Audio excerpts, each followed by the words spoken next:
नमस्कार स्टूडेंट्स, आज हमारे पास एक बहुत ही ब्यूटीफुल पोएम है for discussion. The second poem of our syllabus, the laburnum top. Laburnum top, जो कि एक laburnum is a kind of tree होता है, एंड हिंदी में इसको हम अमलतास का वृक्ष कहते हैं।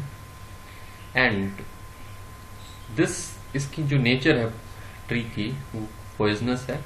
इसके leaves and the tree itself is a poisonous tree. तो पॉइजनस ट्री पे कोई भी आकर बैठना, उसके पास आना पसंद नहीं करता है, as this is the fact of life. और जो हमारा पोएट है टेड ह्यूग्स, उसने इस ट्री के ऊपर एक पोएम लिखी है जो अंडर डिस्कशन है हमारे पास अब।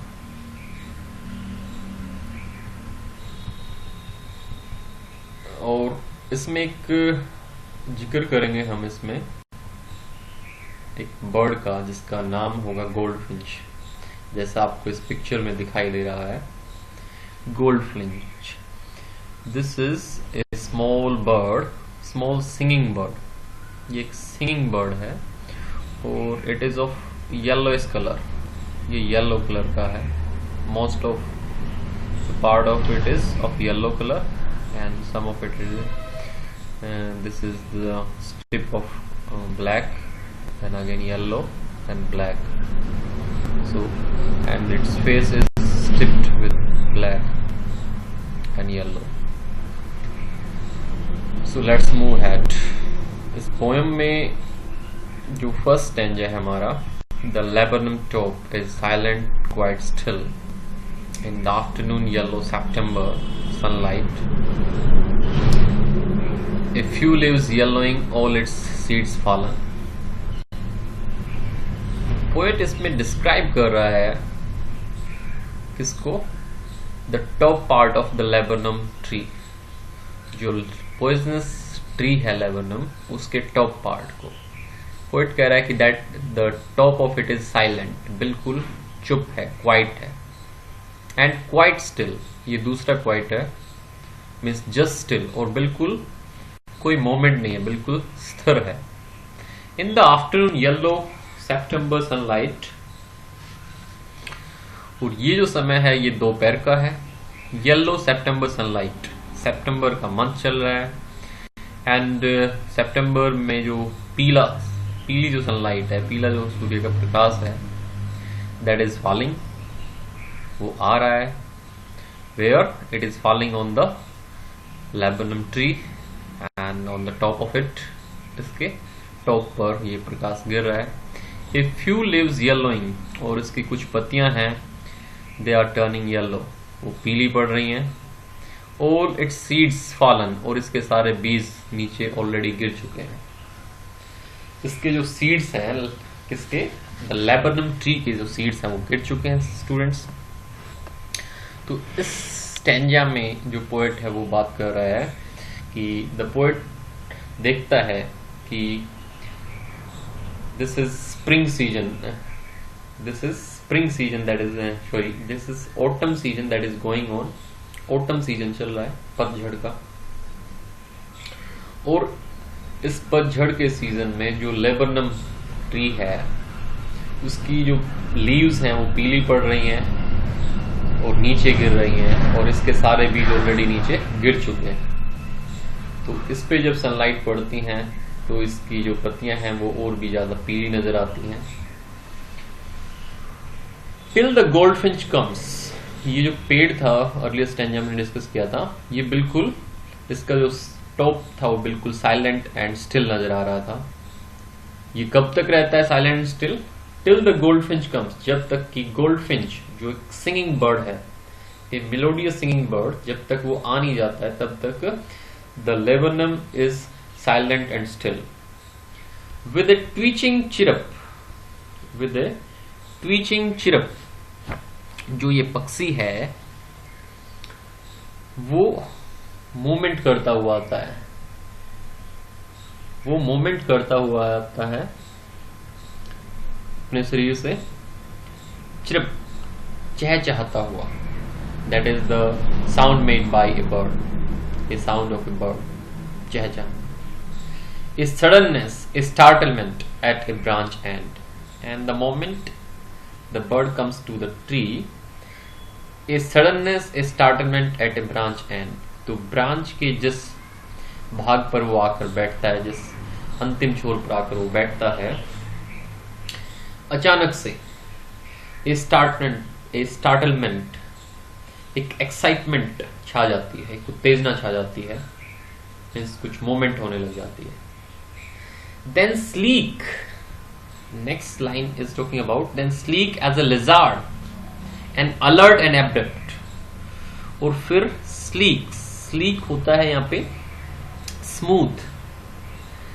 लिजार्ड, इसको कंपेयर किया गया कि फिर ये लिजार्ड मीन्स जो चिपकली होती है उसकी तरह बड़ी smoothly, and alert and abrupt, बड़ा चौकन्ना होकर, कोशिश, एंड एब्रप्ट,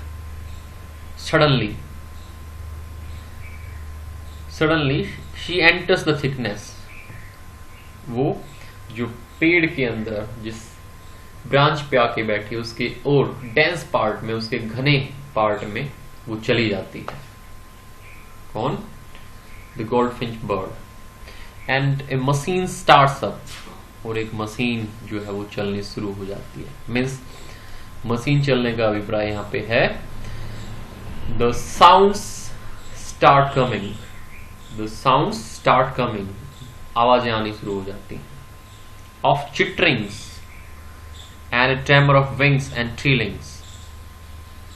चिटरलिंग्स जो आवाजें हैं चर्पिंग वगैरह की, and a tremor of wings, पंखों के फड़फड़ाने की. ट्रेमर होता है हियर कांपना, shaking of wings, and trillings होता है गाने की. To sing a series of quickly repeated high notes, ऊंची नोट पे गाने की. और ये कौन कर रहा है? The bird and its chicks, जो इसके ऑफस्प्रिंग है, बच्चे हैं, वो ऐसा कर रहे हैं. The whole tree trembles and thrills, और जो पूरा वृक्ष है trembles, it starts shaking, and thrills, gets excited, रोमांचित हो जाता है और कपकपाने लगता है. यहाँ पे the whole tree is not trembling, but the chicks and the bird and the goldfinch bird, they are shaking themselves, they are shaking their wings, face, beaks, and so on, and thrills, and they are excited as their mother has come to feed them. So they have become happy and they have got excited. Goldfinch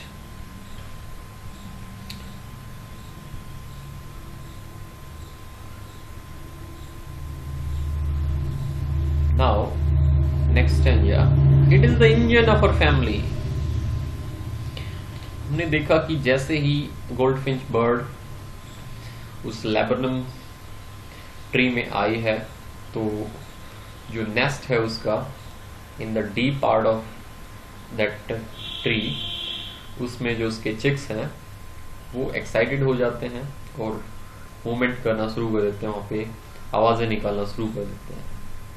So it has been the goldfinch bird has been compared to an engine, that it is the engine of her family. Goldfinch bird है वो अपने परिवार का. Here her family means the nest with her chicks, जो उसके बच्चे हैं उसके साथ जो परिवार है, ये उसका इंजन है. Who is the engine of her family, or what is the engine of her family? It is the goldfinch bird, mother. She stocks it full, then flirts out to a branch end. ये कैसे engine है? It is the main part. जैसे family का, जैसे किसी machine का जो main part होता है, दैट इज कॉल्ड इंजन, इस तरह से जो फैमिली का जो मेन पार्ट है, it is the goldfinch bird, the goldfinch bird, bird mother. mother bird. She stalks it full, then flirts out to a branch end. She stalks means she adds fuel to it. जैसे engine जो होता है वो क्या करता है, machine को भर देता है, किससे? स्टॉक्स, गति से, मूवमेंट से भर देता है. In the same way she stokes it full. Stoke जो वर्ड एक मैकेनिकल वर्ड है जिसमें it means to add fuel. इसका मतलब होता है फ्यूल ऐड करना. तो यहाँ पे गोल्डफिंच बर्ड है वो भी पूरी तरह से सी स्टॉक्स इट फुल मीन्स ये पूरी तरह से उस इंजन को, उस मशीन को फ्यूल से भर देती है. तो मीन्स गोल्डफिंच बर्ड जो है वो अपने जो चिक्स हैं, ऑफ स्प्रिंग्स हैं, उनको फीड कर देती है पूरी तरह से, कंप्लीटली फीड कर देती है, उनको भोजन खिला देती है. Then flirts out to a branch end. फिर वो जो इसके चिक्स हैं they become energetic and excited, full of energy. Then flirts out to a branch end. फिर ये flirts out means move quickly. फिर ये जल्दी से चली जाती है, moves quickly or abruptly with light steps to a branch end. फिर ये चल के चली जाती है एक ब्रांच के छोर पर, अंतिम किनारे पर. showing her barred face identity mask. और वहां से she looks back. Showing her barred face identity mask. Showing her barred face identity mask means the goldfinch bird comes to the end of a branch and looks back at her children, at her offspring or at her chicks. And when she looks back, her face is shown to the children and her face is wearing some strips, and her stripped face is the identity mask. It is the identity of the goldfinch bird. ये जो उसका striping, जो stripped इसका जो चेहरा है, face है जो इस गोल्डफिंच बर्ड का, ये इसकी पहचान है, इसकी आइडेंटिटी है. और दूसरा जो मीनिंग है इसका निकलता है यहाँ पे वैसे, showing her barred face identity mask. जिस ब्रांच पे ये, ब्रांच के आउटर पार्ट पे ये बैठी हुई है, तो वहां से क्या हो रहा है कि जो फ्लावर्स हैं, जो येलो फ्लावर्स हैं वो नीचे गिर रहे हैं. और येलो फ्लावर्स जब नीचे गिर रहे हैं तो वो बार मीन छड़ की तरह नीचे गिर रहे हैं उसके चेहरे के सामने से, और जिससे उसका जो चेहरा है वो ऐसा लगता है board face means striped type का लगता है. उस गिरते हुए फूलों ने उसके चेहरे को कवर कर लिया है बार्ड टाइप में. Floods out lead on to stalks to add fuel to the engine, barred, strippy. Then with airy delicate whistle, chirrup whisperings, she launches away towards the infinite, and the laburnum subsides to empty. Then with airy delicate, airy means weird and strange, soft whistle chirrup whisperings, whistle chirrup whisperings. और फिर कुछ अजीब सी नाजुक we shall chirp, सीटी जैसी आवाज बुदबुदाती हुई वो करती है. She makes and she launches away. और फिर शी लॉन्चेस अवे, फिर वो उड़ जाती है. She flies away towards the infinite. Infinite means here the sky. The sky is infinity. So towards the infinite sky it flies away and the laburnum subsides to empty. और फिर जो laburnum का जो ट्री है वो फिर से पहले की तरह क्वाइट एंड स्टिल हो जाता है. पहले की तरह क्वाइट एंड स्टिल हो जाता है.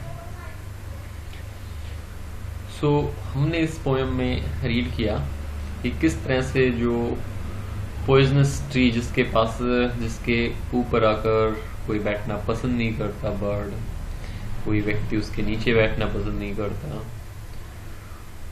वो बर्ड जो वो जो ट्री है वो कितना स्टिल एंड साइलेंट नजर आता है, लेकिन एक गोल्डफिंच जो बर्ड है वो उसके ऊपर आकर बैठती है और उसने, क्योंकि उसकी जो लुक्स है वो भी पीलापन लिए हुए है और जो बर्ड जो ट्री है वो भी पीलापन लिए हुए है, तो उसमें उसके डांस पार्ट में उसने एक घोंसला बनाया, उसमें उसने चिक्स जो है वो केयर कर रही है, उनकी टेक केयर कर रही है वहां पे। और वो किस तरह से उस ट्री को भी जब मीन्स वो आती है तो ट्री भी एक्साइटेड हो जाता है, ट्री भी full of sounds, full of activities हो जाता है, फुल ऑफ मोमेंट्स हो जाता है। As the chicks get excited and they become full of moment. अब जो ये पोएम है हमारी, इसमें कुछ पोएटिक डिवाइस यूज की गई हैं, तो हम वन बाय वन उन जो पोएटिक डिवाइसेस को देखते हैं। सबसे पहले हम एलिट्रेशन देखेंगे। सो एलिट्रेशन क्या होता है कि जिसमें जो सेम कॉन्सोनेंट साउंड है वो कंजक्टिव वर्ड्स में या उस सीरीज में रिपीट होती हैं बार बार।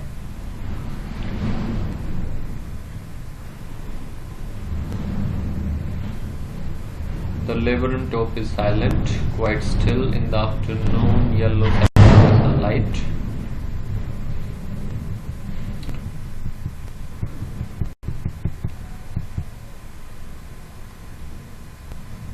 The whole tree trembles and thrills.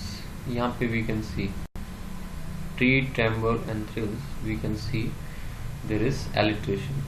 The T sound is being repeated here. Then sleek as a lizard. Sleek as a lizard. Here we have simile. यहाँ पे हमने कंपेयर किया है कि जो गोल्डफिंच बर्ड है वो लिजार्ड की तरह स्लीक है, स्मूथ है, अलर्ट है, एब्रप्ट है। Then we are having some words: chittering, trilling,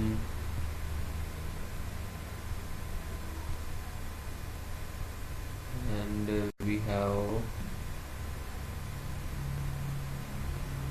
chirp.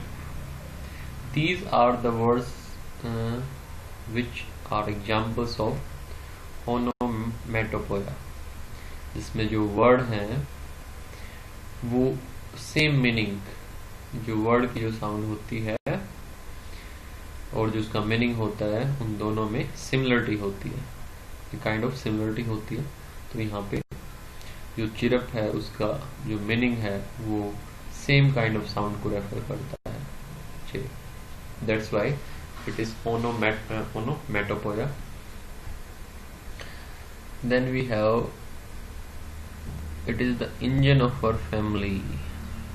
It is the engine of our family. She is the engine of our family. Yes, it is the engine of our family. यहाँ पे क्या है? Metaphor. There is metaphor.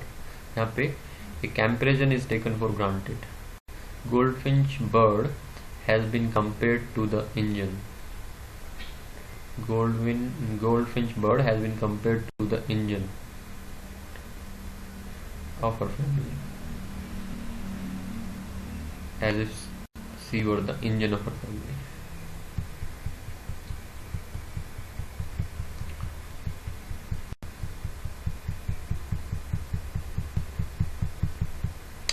Alliteration, September sunlight में भी हमारे पास alliteration देखने को मिलती है।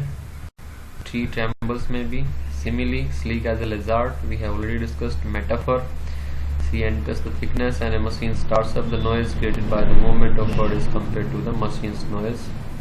तो यहाँ पे she is the engine of her family में मेटाफर देखने को मिलता है। showing her bird face identity mask, इसमें हमें मेटाफर देखने को मिलता है। And personification, the whole tree trembles and thrills, जो ट्री की मूवमेंट है उसको कंपेयर किया है that it trembles, it shivers, it thrills, रोमांचित होता है, ये कांपता है, ट्रेम्बल्स करता है, शिवर करता है.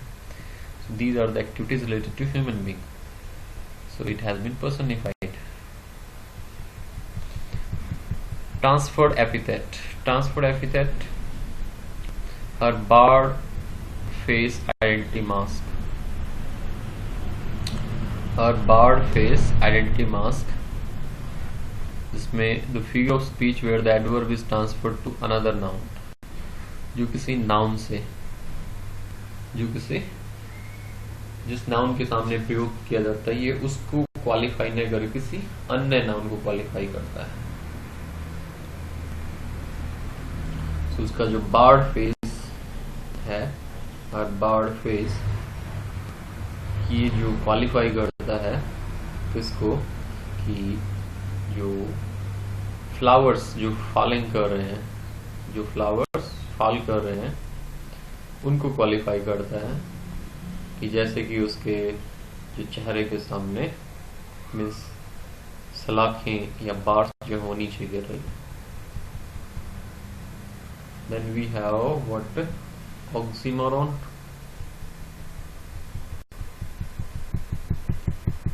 Oxymoron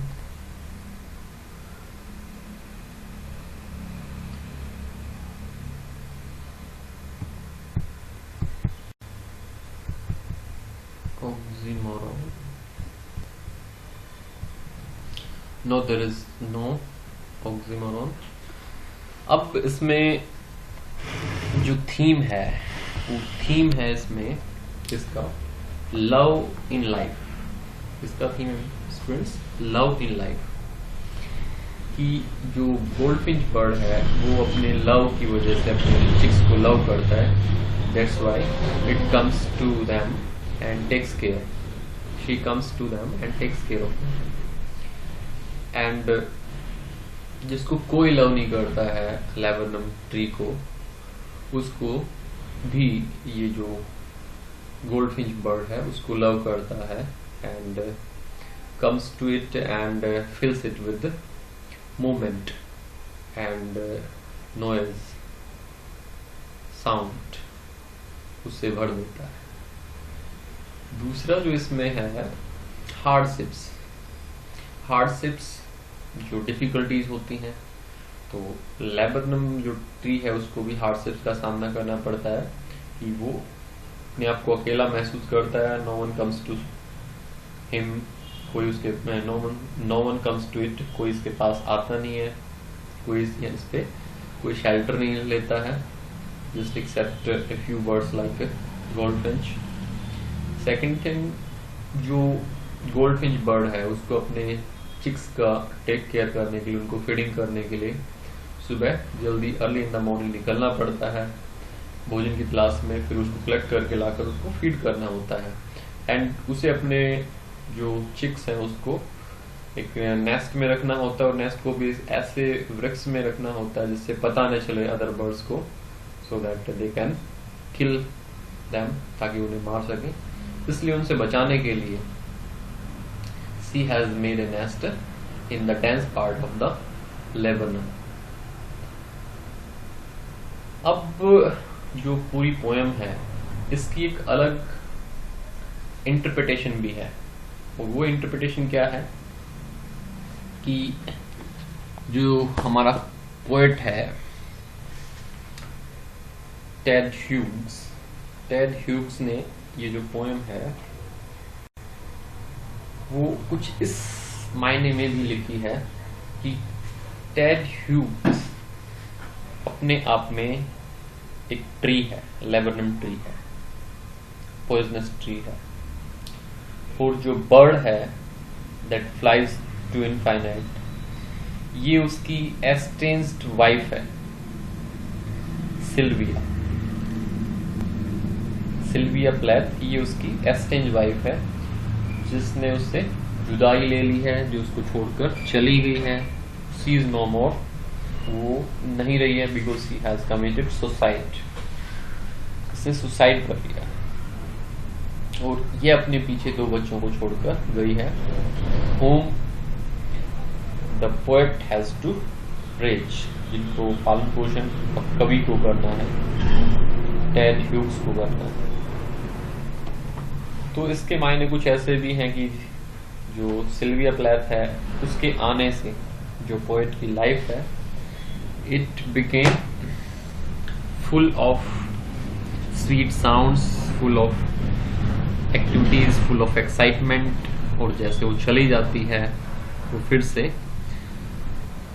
the poet again becomes melancholic, silent, quiet, still. He is absent of sweet sounds, excitement and so on. तो ये इंटरप्रिटेशन भी यहाँ पे हमें देखने को मिलती है। सो ओके, आप इसको एक बार रीड करना। Take care.